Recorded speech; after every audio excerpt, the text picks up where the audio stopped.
the one where he was in Georgia in the Was it backwoods. the Smokey and the Bandit? No, no. Oh, yeah. I've never This. actually seen that one, Oh, you've never. Oh, you. Oh my God, but I know Josh. that song.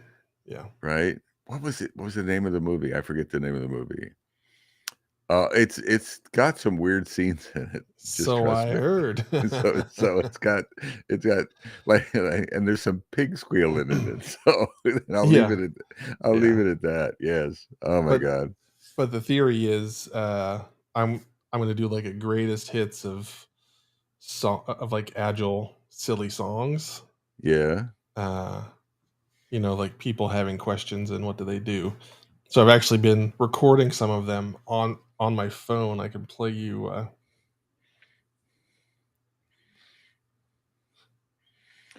Did you ever see let's that see. guy, Byers, his name? I think it's Chuck Byers. He does acoustic songs. Yeah. He I guess I on could LinkedIn. ask for some help, but my singing is bad. No, he you might like we might partner I with him. love transparency, but it's That's scary. So scary.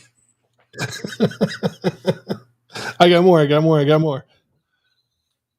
no, no. We only need one person for product owner, scrum master, and everything else, yeah. What else do I got here? Stop! Stop! Are you trying to kill me? I love transparency. Oh, we already did transparency song. Oh, Silos. Everybody loves silos. Is 'Cause that it's not you? my job. Oh I my tried to do God. different voices because Yes, you if did. not, Yes, and not you very did. well. Uh, Josh, Yes, sir. I can't even. What the hell was that? Oh my God. So you know what? That's probably the first thing I've ever. You're normally pretty good at what you try, right? Yeah, Like pick singing it. Yeah, anything musical that is bad. that ain't it. Let me tell No, you. yeah. Oh my God. No, it's do I lean into that and make it as bad as possible, or do I get What actual What do you help? mean? You weren't trying? That was your best effort? Yes, it was. It most Oh my definitely was. oh my gosh. The Josh Anderson's greatest hits of agile songs. Yeah, yeah. So Uh, that's coming to a social network near you. I I I'm I'm speechless. I don't know what to say. Uh, yeah, those are the crazy ideas that go on in Josh's head. I mean, you keep going. Yeah, You just well, keep going with that. I'm definitely gonna do that. All right. Um, today's topic. Can you do the kickoff since this is your brainchild? I think so. Part one. So Metacasters, Josh and I were talking about this. We do backlog refinement for the Metacast every week, and we sort of try to brainstorm ahead, uh, see what topics have merit, put them in the queue. One of my favorite things is to do a series. So now we're opening our kimono, and you're getting a glimpse behind the Metacast. I just Nobody had to. wants that. I Nobody wants know. that. I know. That's okay. Uh, but we were talking about a few months ago. I was getting a reasonable number of people who were asking me how to start their own business, how to become independent as an agile something, not necessarily always an agile coach. How do I go independent? And it was happening frequently enough, and I was handling it individually, like coaching sessions. And not that I'm a wizard in this. It was basically just here's my experience. Um, I'm not trying to teach you it, but this is what's worked for me, and this is what's importantly what hasn't worked for me. So I've learned some hard lessons along the way. So then I had this epiphany of running a mini class and inviting people. It was it was free, and I ran it a few times. I published it. I had it to 12 seats, and it was about. I created an outline of things I thought about of starting your own business, my journey, and it filled up. The first time I announced it, it filled up like in a day, and then had a waiting list, and then I did it again for European time zones, and then I stopped. I may run it again. But I thought one of the things, it was just my view. And and as I was delivering it, I was actually thinking of inviting Josh to it, or inviting someone else and getting different perspectives. And then I thought about the Metacast, and I'm like, maybe we should run this How to Go Independent series. Not exactly what I did, but aligned with what I did, because I think it's something that a lot of people care about, they think about. And we have a lot of experience, and between Josh and I, we have diverse sets of experience. So it might be good for us to just share that diversity and the different points of view and the different journeys. So that's what we're doing today. And today is part one. Well, our vision is it's a 4-part series. I don't know if it'll go that far. It depends. And the way we wanted to start today is have a theme for each one. And today's theme is starting. And what are some initial starting aspects? And I was thinking of, we could explore vision, mission, charter, things like that. Like, what are you trying to be? What is your target? What's your why would be another way of saying it. And then I wanted to get into some budgetary items and things like that, like laying the early groundwork for enabling yourself to do this stuff. So sort of some topical items around starting. If anyone who's listening in wants to drop something in chat about another topic around starting up. We're going to get to branding the next episode. Just as a teaser, the next episode next week is going to be talking about branding. We think that's a deep and broad topic, so we're not going to touch on branding today. We're going to touch on it next week and really do a deep dive into branding. I want to hear Josh's branding story, because he has some nuance there that I'm excited to learn from. So that's the kickoff, Josh. So what are your thoughts on starting up? Well, I want to make sure that our French listeners know that we will be getting the Bob Galen label in French for part 1, 2, 3, and if there's 4. We've only ever made it to a 4-parter, and Bob really likes to lean in. Well, and I'll do it. This is part. As you can tell, Bob's very fluent. He's in French. Conversational speaker. Not at all. Like 1, 2, 3, 4. Like hairball. So that's exactly how they teach it. Yeah. That's what I thought. I have a frosty smooth French voice, don't I? Yes. Exactly. That's exactly what I was thinking. This is one of those things that, given today's market and where things have gone and some of the massive layoffs, anyone out there that might have been thinking about doing this, your plans might have been accelerated, not by your choice. So I think this is a timely set of episodes for folks, because like Bob, I do meet and talk to a lot of people who were rolling it around. And I was that guy, 6 years ago. Well, yeah, more than 6 years ago. And Bob was rightfully always on my case to do something with it, but I never did. And I, as many of you might have recently, got forced into it.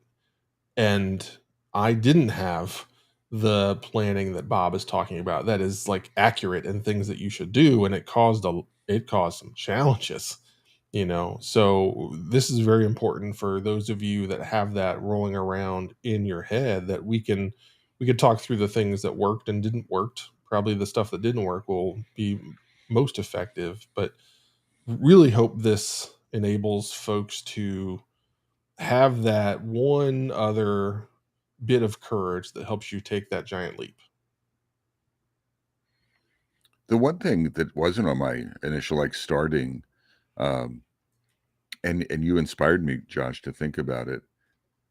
I would suggest that everyone does this, even if you don't want to become independent. Like, I think it's almost like having a contingency plan, like you have a fire plan at home, you have home insurance, you have car insurance. Why not have career insurance to some degree, like plan B or plan C? And you don't have to do, I'm not suggesting you have to do a lot in this area, but it might be worthwhile to write some things down. So even along these episodes, so I want to set the stage. I don't think this is just for people who immediately want to become entrepreneurs. I think there's a lot of stuff here that'll make you a better employee. Oh, It'll yeah. make you a better job hunter. It'll make you more confident in your own. It'll give you insights into your own abilities.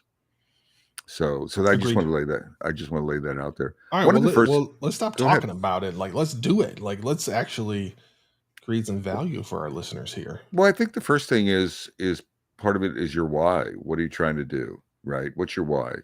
And running for money, I don't think I'm doing this to make more money is the right. Even if you can, even if you immediately see that, I think the why, like looking in the mirror, and why do I want to do this? And tapping into yourself, tapping into your passion, tapping into your strengths. It would be similar to looking at a job. There's a job, sort of job description posted, and I suggest people look at the job description and look inside, look in the mirror, and say, is this a good connection for me? Look at the culture, and then look at your culture alignment and see if it's a good thing. So I think that start doing the why, jotting down your why.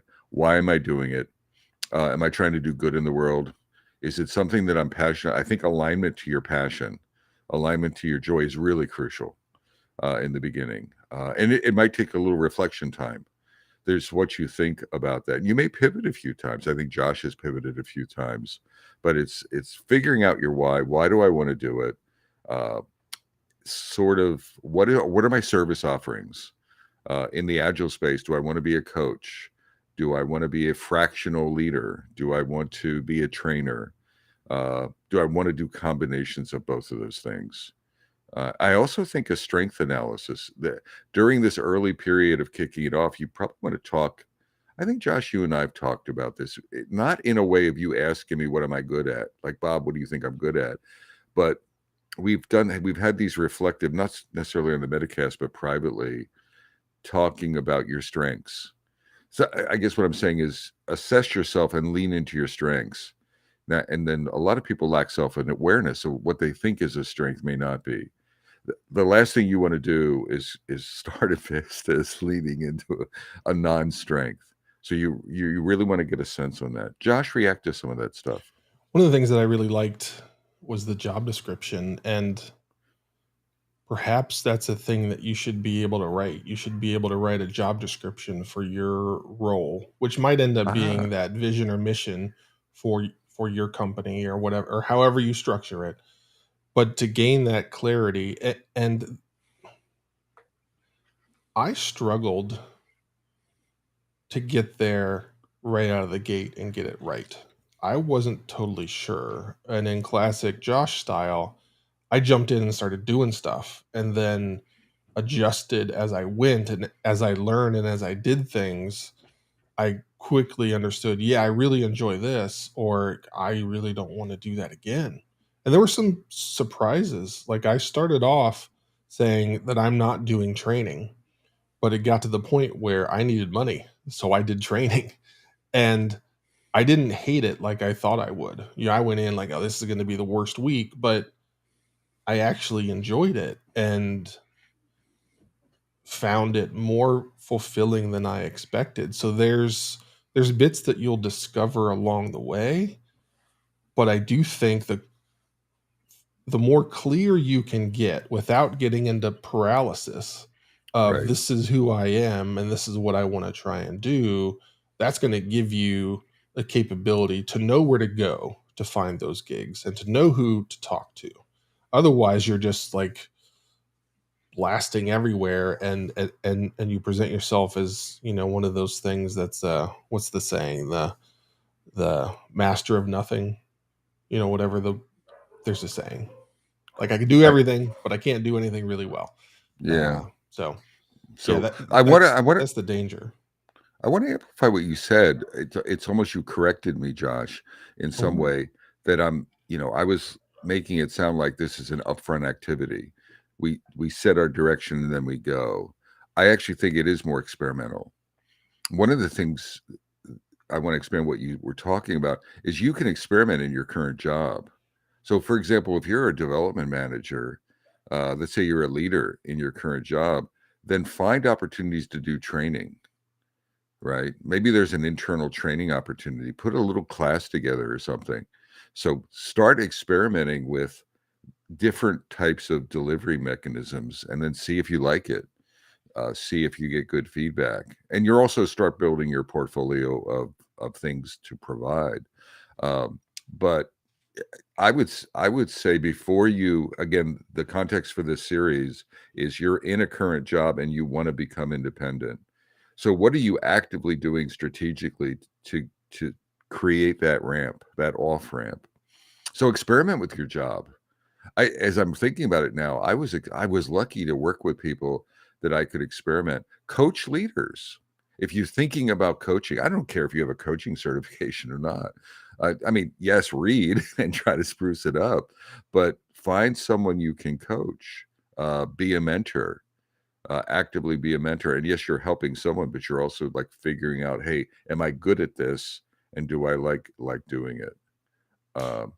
Yeah, that's very similar to what we've talked about. We've done a handful of episodes on folks trying to move into Scrum Master roles and not knowing how to navigate that. And we've said you don't have to have a Scrum Master label to start like doing Scrum Master stuff. You can do it at home, you can do it at work, you can do it however you want to, but you can get the practice in and then be able to use that experience to go get the thing that you want. And this is the same thing. Don't wait for someone to hand you an opportunity. If you wait for someone to hand you a chance to do a thing, it's never going to happen. So you're going to have to go and find ways to make that happen for you to figure out how I can hone these skills in the position that I'm in. And I don't see how that's bad for the company at all. You know, it's not like you're stealing from them or anything. You're generating more value, which is Absolutely. good. So I wouldn't tiptoe around it. I would, you know, if you want to talk to your boss or whoever you work through or with, it's like, hey, I'm trying to expand some of my skills in this area. And I'd like to start doing this. I found some areas where I can do it myself, but if you can think of anything else, that would be really cool. Yep. I don't know if Yep. anybody would be like, no, we actually want you to not do more. Yep. And be diverse. I love what Kenya. I know I'm trying not to be diverted from Josh and I've talked that I'm easily. I have shiny object syndrome. So when I see comments, I'm like squirrel, squirrel. Yes, he's part So dog. I am part dog. So, but Kenya said two things that I want to highlight. Part of this entry for this episode is who is your customer. I think that's important part of the why. Start targeting, envisioning who your customer is. Actually, these experiments can help. Is my customer teams? Is my again agile? I'm just staying in this agile bubble, but it can go to other disciplines. But teams, do I enjoy coaching teams, training teams? Do I enjoy facilitation? And really experimenting with things and trying to explore that. Kenya also brought up this notion of entrepreneurship. And I think that's what I was talking about. That's really a term that I want to land in the Metacast. So think of yourself as an entrepreneur in your current context before you become an entrepreneur. And that it's the same thing. It's just your domain is different. Your domain is an internal company versus your own or an external view. But that's that same mindset of looking broadly, looking for opportunities to grow yourself, looking for opportunities to be playful. It actually, I'm going to disagree a little bit with Josh. He's like, "Oh, you're getting paid for it." You may actually cheat a little. You may actually have to cheat a little bit. And what I mean by that is, it may not be in your job description. You may have to do some tap dancing. You may have to get creative. Bob, you know, you're the CTO of the company. Why are you training the product owners?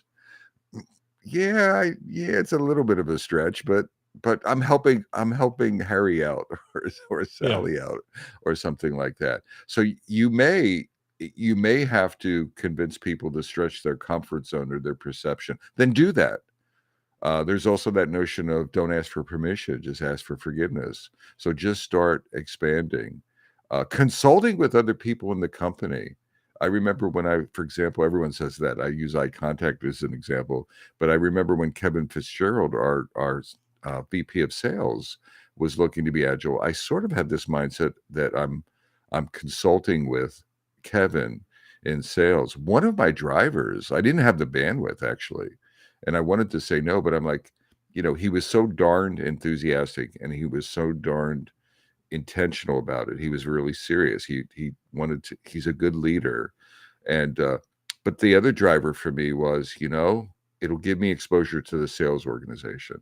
That's a very different kind. So it's going to start stretching my experience level across silos in companies, and that was a good thing. And again, really looking for those opportunities. Number one, I am so happy you were the one that attempted to say that word and you nailed it 3 times. I would have fumbled entrepreneurship multiple times trying to, like, entrepreneur is one of my least favorite words because it just doesn't like flow out of my brain. So job well done there. I do want to go back to knowing your customer. There's 2 types of customers, and it can be, if you don't think about the second part, then you're going to struggle to actually get customers. Yes, your customer that you're helping might be teams or individuals within a Scrum team or whatever it is. But you also have to know who's going to sign the check. And you have to understand, is it a VP of engineering? Is it someone on the product side? Is it the CTO?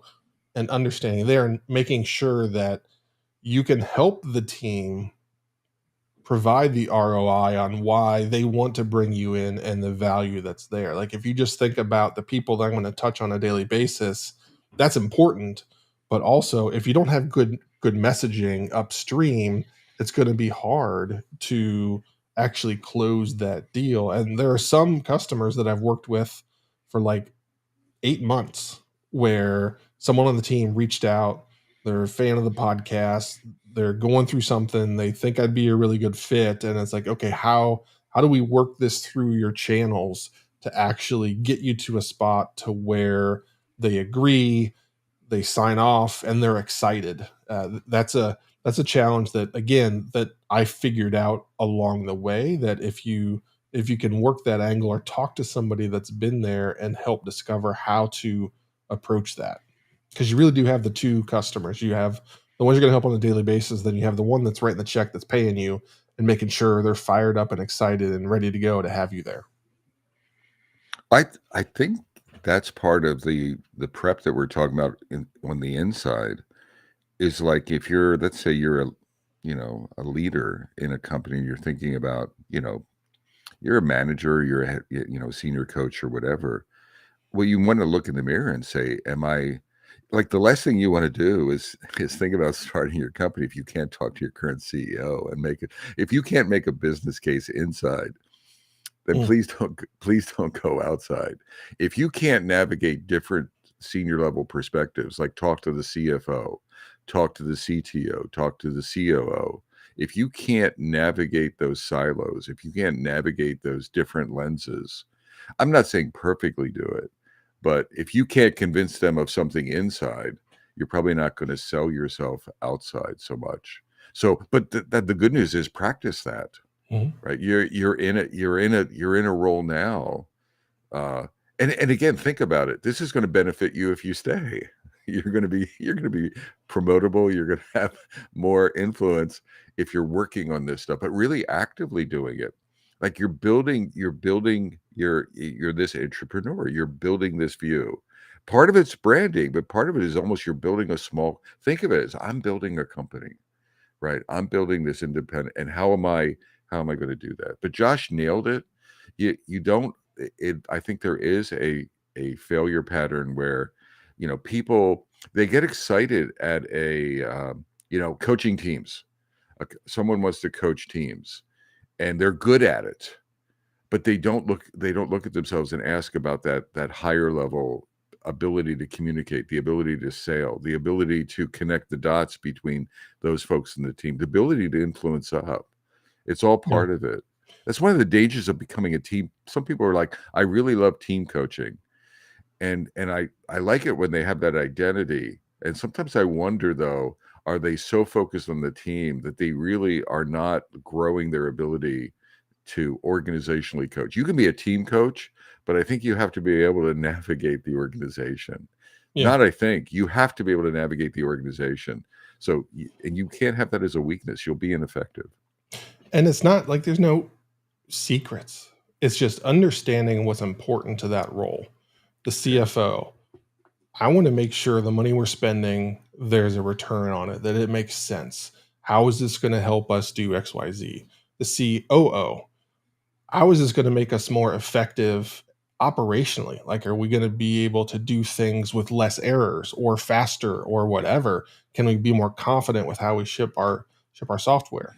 And CEO basically is going to look at those two folks and say, like, okay, we have that, and this is going to help us do X, Y, and Z. Check, let's do it. Because most of the time, to finalize the deal, there's a Zoom meeting, a Google Hangout, a phone call in person with those roles, because they want to look you in the eye, understand what's going on.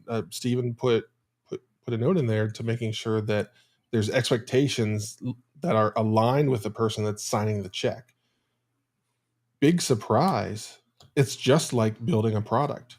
Those are your stakeholders.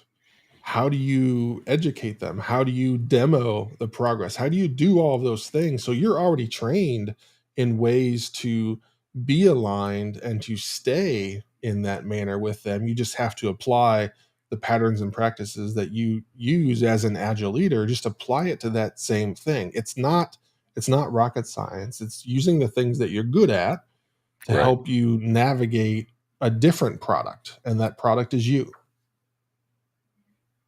I love you say this often, and not too, in the last few years, Josh, but you talk about having a product view to yourself.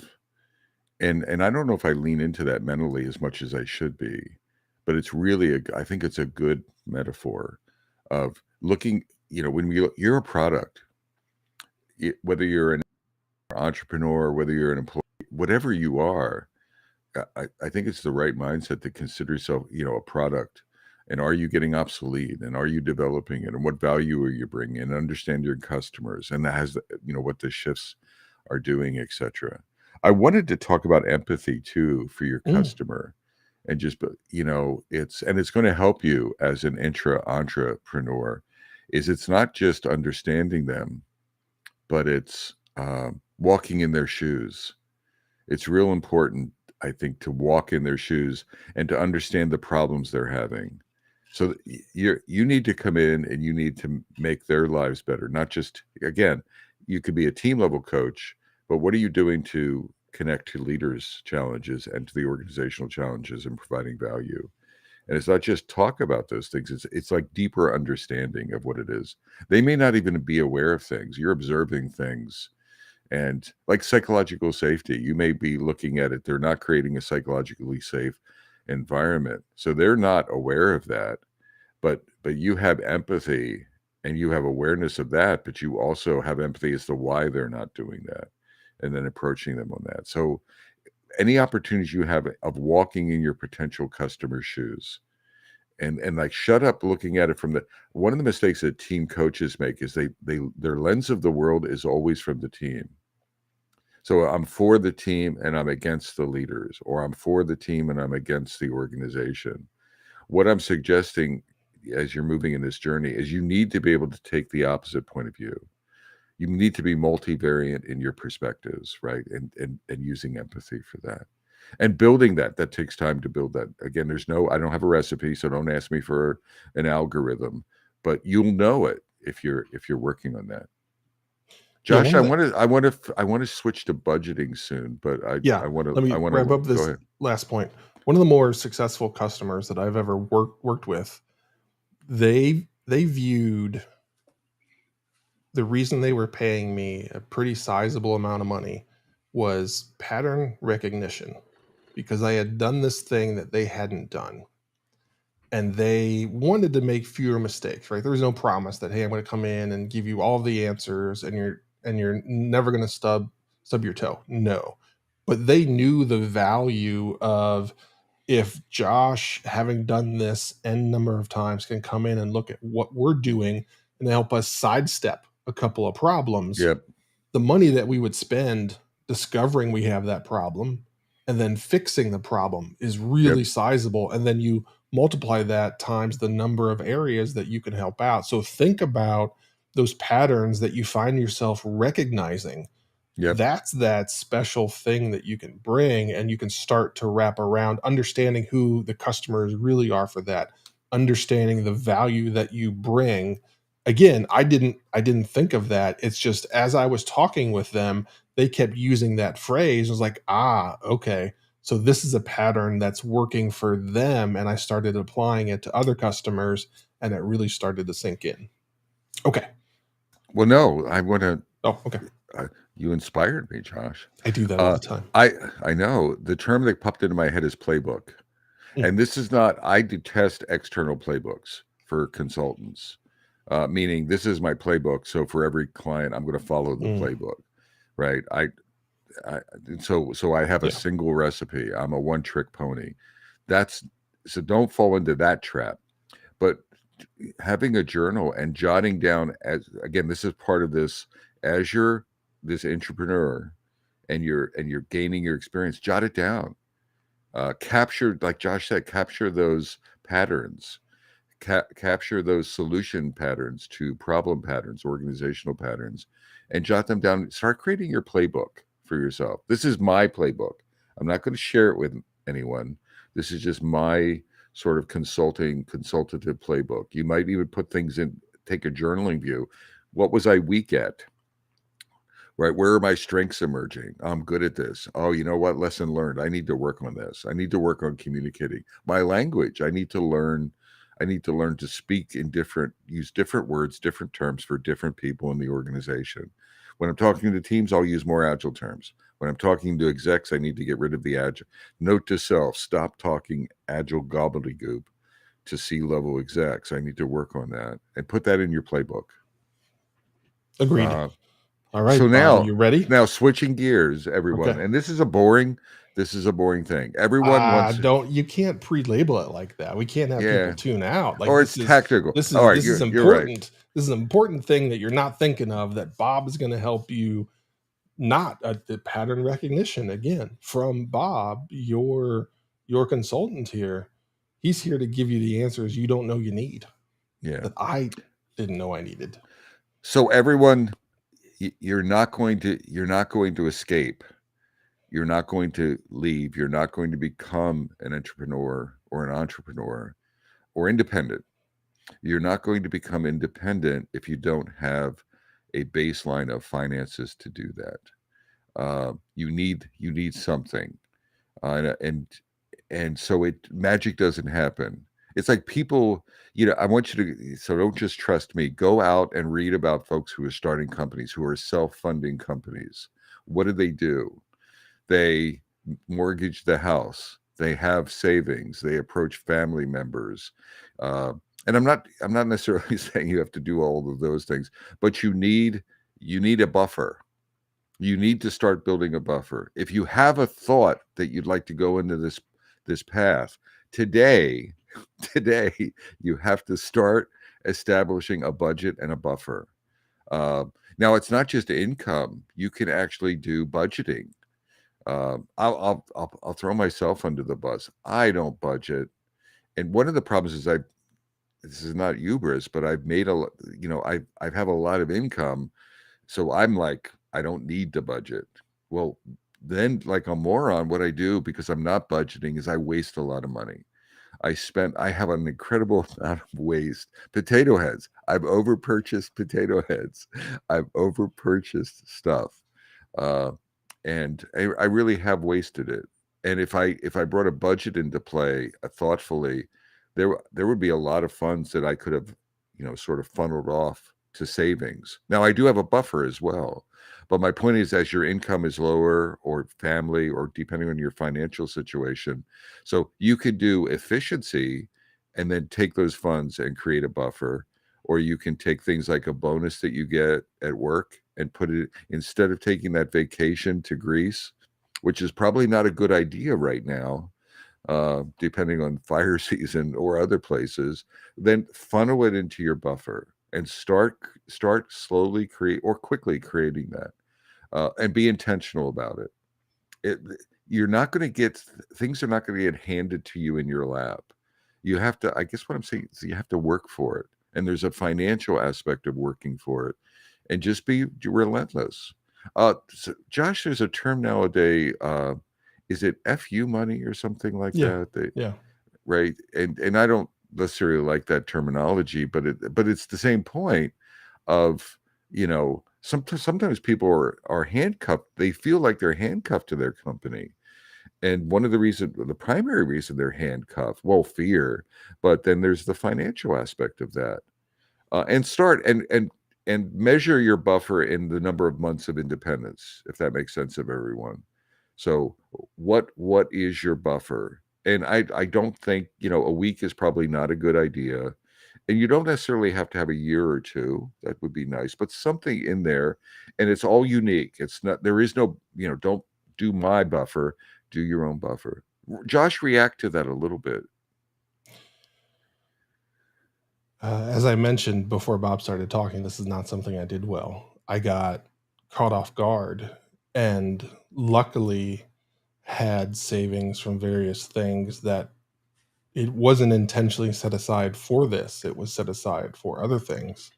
But I chose to use those funds to help me build this opportunity that I had forced upon me. There was a lunch that I went to with Bob where he said, "Josh, if you don't do it now, you're never going to do it." And he was 100% right. I wasn't as financially stable as I wanted to, but I knew that if I didn't do it then, it wasn't going to happen. And again, luckily, I had some savings that gave me like 2 months. And it got down to the last week of the money I had saved. And even we took some of the savings from my wife's retirement plan to help us live in that last month. And I had a real discussion with her and said, if I don't get this gig by Friday, then it's over and I got to go. Like, if I have to go, work a fast food restaurant or whatever it is, like, this is the end. And I understood that. And luckily or not luckily, everything paid off. Finally, some combination of hard work and luck landed my first job, and that gave me an extended runway, but it still was relatively short. So I had to keep working on that. So yeah, this is the thing that, as Bob said earlier, if you're even toying with the idea of doing this, start doing it now.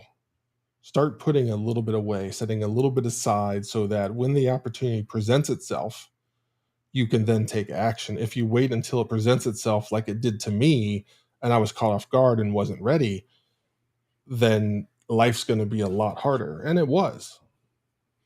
There's some creative things. Steve had talked about an idea of starting to do small coaching or consulting gigs while you have a day job.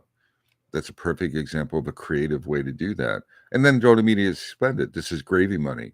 So what do you do with it? You can put it in your buffer and do something like that. What if you get a raise next year? You get a 3% or a 5% raise.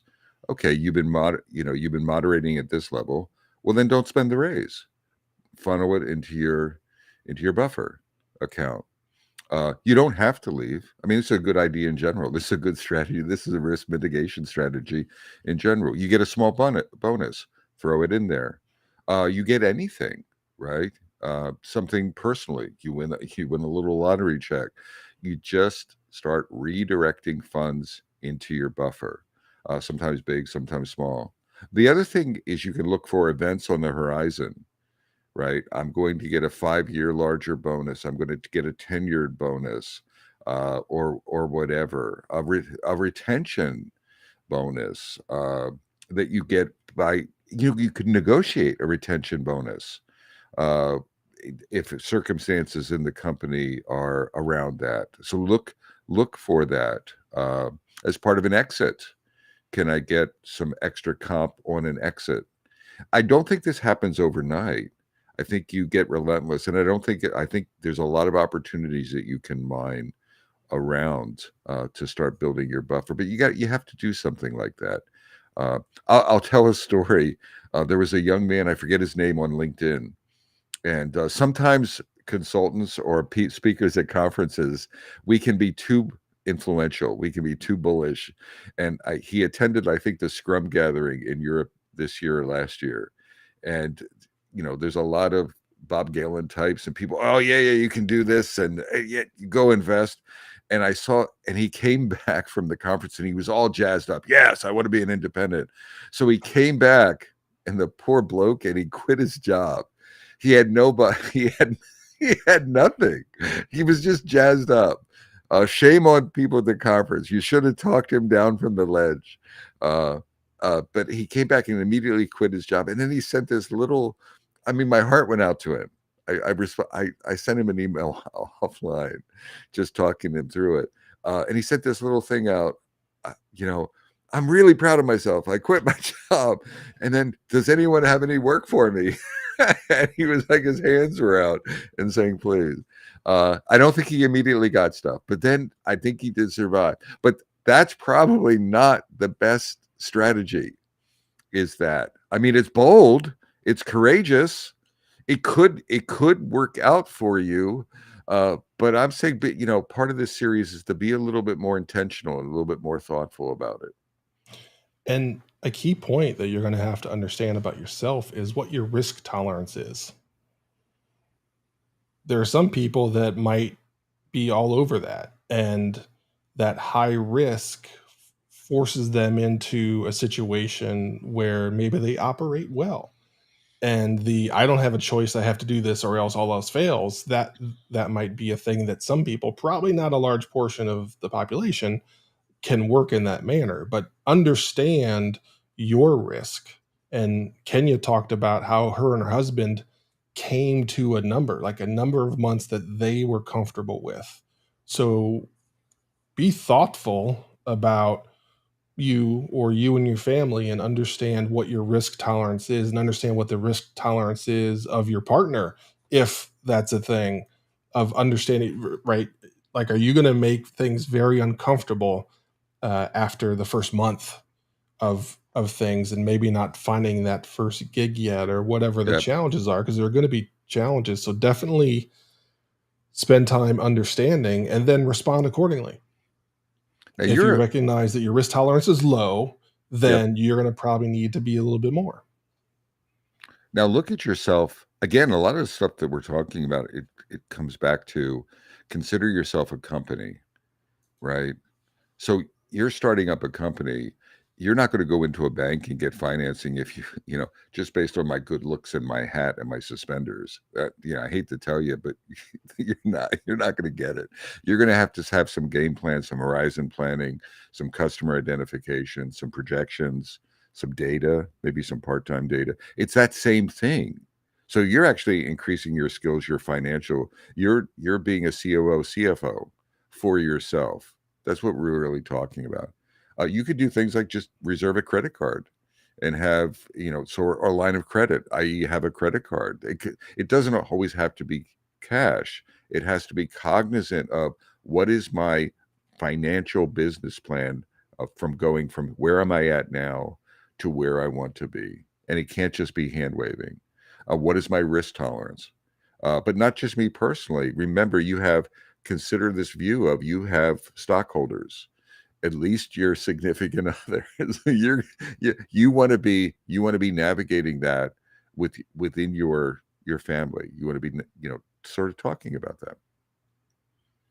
I think that covers the startup stuff we wanted to talk about, Josh. I just want to throw myself under the bus. Bob talked about getting those little consulting jobs along the way while you're in your steady current job. I cannot count the number of times Bob urged me to do that in the early 2010s, because he saw the direction I was going, and he's like, you need to start doing this. You should do this. And he even fed some towards me. I was super lucky that there was a guy who's like, here's one. You could fall into it. And I didn't do a good enough job doing that. And we're going to talk about branding in part 2 and how that will help you start to create the branding you need to really launch yourself as a product/brand. I absolutely. I mean, and there are things there to do. Oh, one thing I was really quickly thinking about, I think you did this at the Do, Josh. The other thing is reaching out to reach in.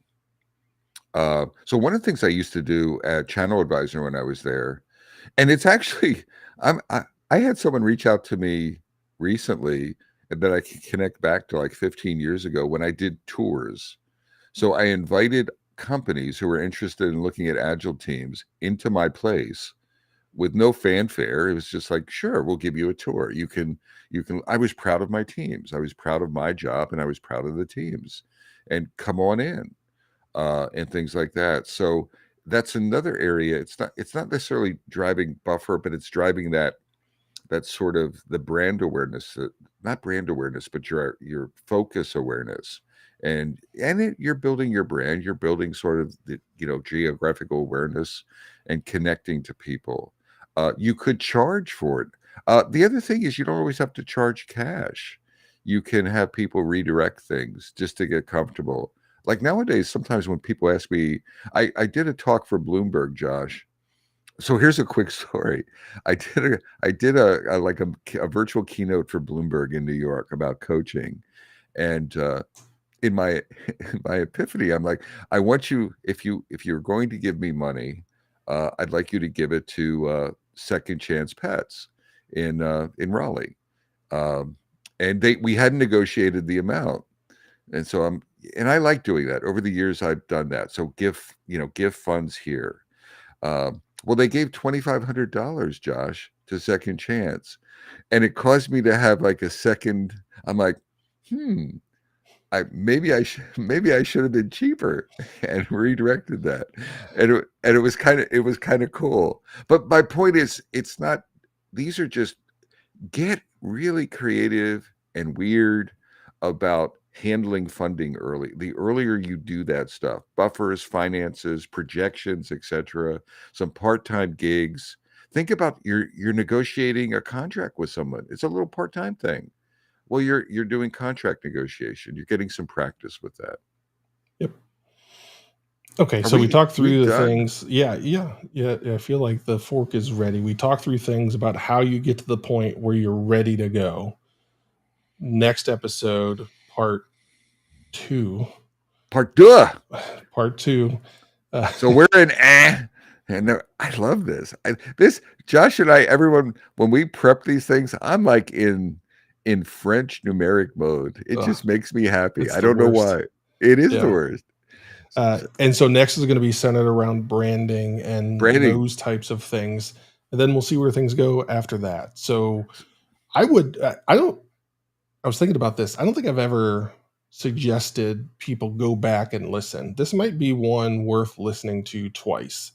And for those of you that are out there, it's probably worth going to the YouTube and seeing the comments that scroll by folks that are watching this live, because there's some good thoughts and ideas for you to gather those little tidbits to empower you to be ready to hit the go button. I absolutely agreed. Real quickly, I want to extend everyone. So here's our agenda, and the reason I'm sharing it is for feedback, and we have various feedback. So today's episode was starting. The second part 2 is building your brand, your network, your skills, your services, thinking about extending from today. Part 3, part 3 is kicking things off. Are you ready? Having a readiness assessment. What's the announcement? Handling clients, negotiating. We touched on some of that today. And then part I'm sorry. That's tough. Part is keeping it going. So what does it look like after you've started? Like, how do you keep the momentum going? What if you hit a dip? What to redo? Managing your buffer along the way.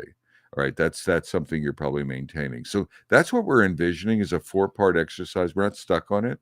So we would love your feedback if that's relevant or not. All right. Hey, so from beautiful downtown, Cary, North Carolina. And from beautiful downtown Fuquay-Varina, North Carolina, with no accent. I'm Roberto Gallini. I'm Josh Anderson. Shake. And bake. Take care, y'all. Oh, Stu, that's fantastic. What happens when it works? I like that. All right, Yep. everybody. Thanks for hanging out. Thanks for all the comments. And we will see you a week from now. Take care, Josh. Enjoy the game. You too. Take care, everybody.